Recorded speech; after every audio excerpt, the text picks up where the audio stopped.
बिस्मिल्लाहिर्रहमानिर्रहीम। अस्सलाम वालेकुम नाज़रीन, मेरा नाम सरवत वलीम है। वो जो कहते हैं कि घर में घुसकर मारा गया, तो इज़राइल के साथ ये हुआ। इज़राइल को उसके घर में घुसकर मारा गया है। इज़राइल चाहे इस बात को जितना भी डिनाई करता रहे, इससे इनकारी रहे, मगर यही सच है, यही एक हकीकत है कि अब ऐसा लगता है कि इज़राइल को उसकी टक्कर के लोग मिले हैं। पहले वो निहत्थे लोगों के ऊपर जारियत करके ये दुनिया के सामने साबित करने की कोशिश कर रहा था कि एक तो इज़राइल को शिकस्त देना जो है वो नामुमकिनात में से है, मगर दूसरी बात वो ये भी करता रहा इज़राइल के वो अपने दिफा के लिए सब कुछ कर रहा है। असल में इज़राइल को जो टक्कर के लोग मिले हैं, उन्होंने इज़राइल के दांत खट्टे कर दिए हैं, और ये टक्कर के लोग हैं यमन के अंदर मौजूद हूसी बागी, जो कि यमन की सरकारी फ़ौज के तौर पे ख़ुद को सामने रखते हैं। हूसी बागियों ने इज़राइल के घर में घुसकर उसके ऊपर मिसाइल दाग दिया, और इज़राइल जो है वो सिर्फ देखता रह गया। अब यमन से एक मिसाइल दागा गया इज़राइल के अंदर, और इस यमन से दागे गए मिसाइल ने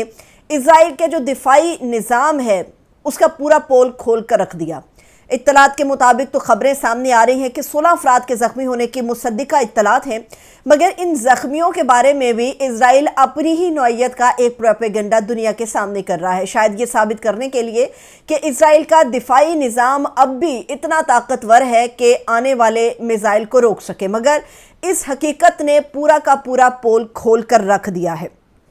इज़राइल ये कहता है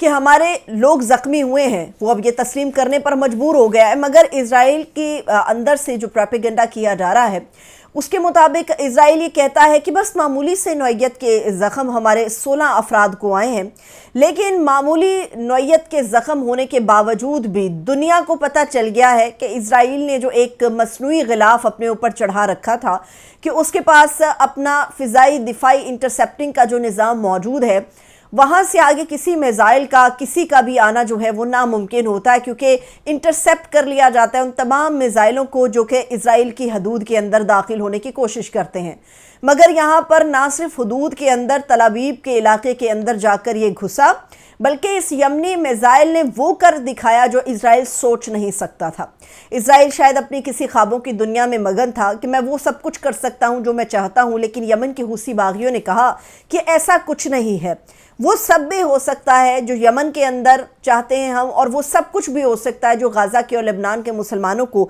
बचाने के लिए हम सब कुछ कर सकते हैं। बेसिकली जो यमन की हूसी क़यादत है उसने अपने आप को बहादुर साबित किया, और इस खबर को दुरुस्त करार दे दिया गया, जिसके ऊपर कई दिनों से पर्दा डालने की इज़राइल की मज़मूम कोशिशें जारी थी। अब मैं आपको दोबारा से बता दूं कि वो मिसाइल, वो यमनी मिसाइल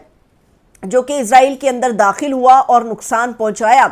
उस मिसाइल का नाम फ़लस्तीन 2 रखा गया। एक हाइपर सोनिक मिसाइल है जिसकी तबाही के हवाले से अभी तक मुसद्दिका इत्तलात नहीं आ पाई, लेकिन ख़ुद चूँकि अगर इज़राइल इस बात को भी कंफर्म कर रहा है, और इससे पहले हूसी बागियों के एक रहनुमा है याहिया सूरी, याहिया सारी, वो भी इस बात की तस्दीक कर चुके हैं कि जो फ़लस्तीन 2 मिसाइल हमने इज़राइल के तल अवीव की हद के अंदर भेजा है, उसने अपना काम कर दिखाया है। जो उनका हदफ था, उस हदफ को इस मिसाइल ने निहायत कामयाबी के साथ जो है वो अचीव कर लिया है। उस हदफ को निशाना इन्होंने बनाया है और वो कामयाब रहे हैं। पहले तो इज़राइल इसके ऊपर ये बात करता रहा कि नहीं जी ऐसा कुछ नहीं हुआ, ऐसा हम कुछ होने नहीं देंगे, लेकिन ऐसा लगता है कि अरबों डॉलर लगाकर एक जो निज़ाम, दिफाई निज़ाम इज़राइल ने क्रिएट करने की कोशिश की थी, अब उसका पूरा पोल है वो खोल कर रख दिया गया है सामने। अब इज़राइल की जो सरकारी सतह पर हुकूमत है वो तो इस बात का दावा कर रही है कि 16 ज़ख्मी हुए हैं, लेकिन मामूली नौइयत के ज़ख्म आए हैं।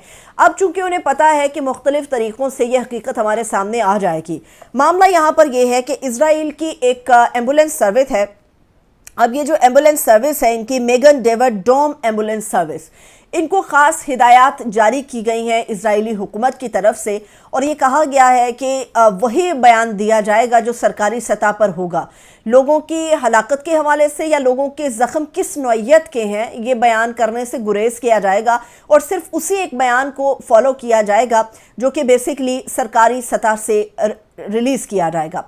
اب یہ جو ایمبولینس سروس ہے، اب اس نے ان تمام زخمیوں کو امداد فراہم کی ہے، اور اس ایمبولینس سروس کی چلانے والوں کی طرف سے بھی یہ پیغام ریلیز کیا گیا ہے کہ جی بالکل بات درست ہے کہ 16 لوگ زخمی ہیں،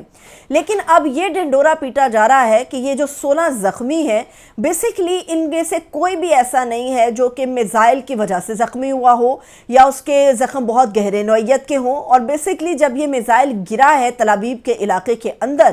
تو وہاں پر جو شیشے ٹوٹے ہیں ان شیشوں کے ٹوٹنے کی وجہ سے یہ 16 افراد کے زخمی ہونے کے حوالے سے یہ ایمبولینس سروس جو ہے یہ بھی تصدیق کر رہی ہے۔ معاملہ یہ نہیں ہے، معاملہ یہ ہے کہ جو اربوں ڈالر لگائے گئے، پہلی بات تو یہ ہے کہ اسرائیل کو پتہ چل گیا کہ جو وہ اپنی طاقت نہتے مسلمانوں کے اوپر آزما رہا ہے، اگر اس کا سامنا ایسے مسلمان سے ہو جائے جو کہ ہتھیاروں سے بھرپور ہو، جو کہ عزم سے بھرپور ہو، جو کہ نہتا نہ ہو، تو وہ اسرائیل جیسے ملک کو ٹکر دے سکتا ہے، باوجود اس کے کہ اسرائیل کو امریکہ کی حمایت حاصل ہے اور امریکی ہتھیاروں کا استعمال اسرائیل بہت وقت سے کرتا چلا آ رہا ہے۔ اسرائیل کی طرف سے باقاعدہ طور پہ یہ اعلان بھی کیا گیا کہ اب یمن کے ساتھ جو ہے وہ ہم جنگ کرنے کا وقت آ چکا، یمن کے خلاف کارروائی کا آغاز کرنے کا وقت آ چکا، لیکن یمن کے خلاف کارروائی اسرائیل تب اب کرے گا جب اس کے پاس 100% اس بات کا امکان موجود ہوگا کہ وہ اگر یمن میں کارروائی کرے گا تو اس کو کامیابی بھی حاصل ہوگی، کیونکہ یمن کی طرف سے داغا گیا صرف ایک میزائل اسرائیل کی راتوں کی نیند اڑا چکا ہے۔ انہیں اندازہ ہو گیا ہے کہ چاہے وہ جتنا بھی ڈھنڈورا پیٹتے رہیں، یمن میں حوثی باغیوں کے پاس وہ میزائل موجود ہیں جو بڑے بہترین انداز میں اسرائیل کے دفاعی نظام کو ناکام بنانے کی صلاحیت رکھتے ہیں۔ اب یہ گو کہ کہا جا رہا ہے کہ اس میزائل سے لوگوں کا نقصان نہیں ہوا، لیکن اس کے اندر در حقیقت ایک ایسا راز پنہا ہے جس کو اسرائیل دنیا سے چھپانے کی کوشش کر رہا تھا۔ غزہ کی طرف سے، غزہ کے مسلمانوں کی طرف سے اس بات کے اوپر اظہار یکجہتی بھی کیا گیا ہے کہ یمن کے جو لوگ کام کر رہے ہیں وہ بیسیکلی ثابت کر رہے ہیں کہ ہم بے حد بہادر ہیں اور وہ ہماری مدد کے لیے اس وقت تک کھڑے رہیں گے جب تک کہ اسرائیل اپنی جنگ کو غزہ کے مسلمانوں کے خلاف بند نہیں کر دیتا۔ یحییٰ ساری جو ہیں یہ پہلے بھی اس بات کا اعلان کر چکے ہیں کہ یہ جو حملے یمن کی طرف سے کیے جائیں گے اسرائیل کی طرف سے، اور اس بات کا ثبوت ہوں گے کہ جب تک غزہ کے مسلمانوں کی انسانی امداد کو بحال نہیں کیا جاتا یا غزہ کے اندر بمباری کے سلسلے کو بند نہیں کیا جاتا، تو یمن کے حوثی باغی یہ میزائل اور یہ کارروائیاں اسرائیل کے خلاف داغتے رہیں گے، کرتے رہیں گے۔ اب یہاں پر حزب الاسد ہیں، ان کا تعلق سپریم کونسل سے ہے جو کہ حوثی باغیوں کی سپریم کونسل ہے۔ حزب الاسد نے بڑے تنقیدی انداز کے اندر باقاعدہ ایک سیریز کے ساتھ یہ پوری ایک معاملہ تشکیل دیا ہے اور اس کے اوپر بات کی ہے کہ اب چونکہ پتہ چل گیا ہے کہ اسرائیل کے پاس کچھ نہیں بچا، اربوں ڈالر کے نظام کی وہ بات کرتا ہے، وہ اس کا بالکل بیکار ثابت ہوا۔ اب یمن کے حوثیوں کے پاس اس بات کے واضح امکانات موجود ہیں کہ وہ اس سے کہیں زیادہ قوت کے ساتھ اسرائیل کی طرف بڑھیں گے اور کارروائی کریں گے۔ اسرائیل جس کے ایک ہی میزائل نے راتوں کی نیند اڑا دی ہے، اسرائیل جس کی صلاحیت کا پول صرف ایک فلسطین 2 ہائپرسونک میزائل نے کھول کر رکھ دیا ہے، اب اسرائیل یمن کے خلاف کارروائی کرنے سے پہلے 100 مرتبہ سوچے گا، اس کے بعد وہ یہ کام کرے گا، وگرنہ وہ صرف یمن کے خلاف بیانات داغتا رہے گا اور اپنی عوام کو اور اپنے نظام کو محفوظ نہیں رکھ پائے گا۔ یاد ہمیں رکھنا چاہیے کہ اسرائیل کے اندر جو زخمی 16 ہیں، اگر ہم یہ مان بھی لیں کہ ان کو بڑے معمولی نوعیت کے زخم آئے ہیں، اگر ہم یہ بھی مان لیں کہ اس میزائل کی زد میں آ کے کوئی شخص زخمی یا ہلاک نہیں ہوا، تو ہمیں یاد رکھنا چاہیے کہ ایک وہ بہت بڑا گڑھا جو کہ اس ہائپرسونک میزائل فلسطین 2 کی وجہ سے اسرائیل کے تل ابیب کے علاقے کے اندر پڑا ہے، وہ گہرا گڑھا ہمیشہ اسرائیل کو اس کی ناکامی کی یاد دلاتا رہے گا۔ اجازت دیجیے، اپنا بہت سا خیال رکھیے، خدا حافظ۔